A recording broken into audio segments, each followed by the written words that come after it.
झूठ बोल के जो बाहर भागा हुआ लंदन में बैठा हुआ है, अब वो फैसला कर रहा है। और वो फैसला ये कर रहा है कि इलेक्शन, क्योंकि इलेक्शन में वो हार जाएगा इसलिए इलेक्शन नहीं करवाने। वो अपनी जात के लिए, अपनी करप्शन बचाने के लिए, मेरे से डर के, उसे पता है क्योंकि इलेक्शन में हारना है, लिहाजा वो सारा मुल्क, आज हमारा सारा मुल्क के तबाह कर रहा है, तबाही की तरफ धकेल रहा है अपने आप को बचाने के लिए।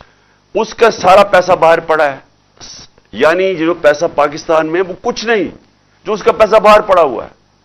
इन्होंने 30 साल पैसा चोरी करके मुल्क से बाहर लेके गए।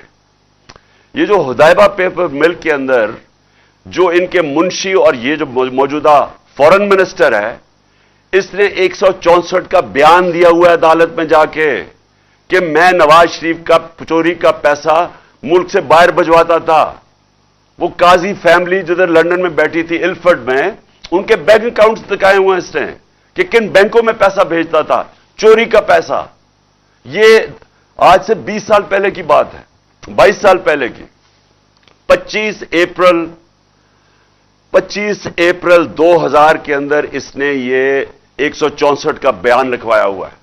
सारा बयान पढ़ लें, आपको पता होगा तो कैसे ये जो पावर में था इसने मुल्क को कैसे लूट के पैसा बाहर लेके गया। ये जो लंदन में फ्लैट में बैठे हुए हैं, ये पैनामा पेपर्स के अंदर इंकशाफ हुआ था कि ये मरियम नवाज के नाम पे नवाज शरीफ ने फ्लैट लिए हुए हैं 4 महंगे महंगे लंदन के इलाके में।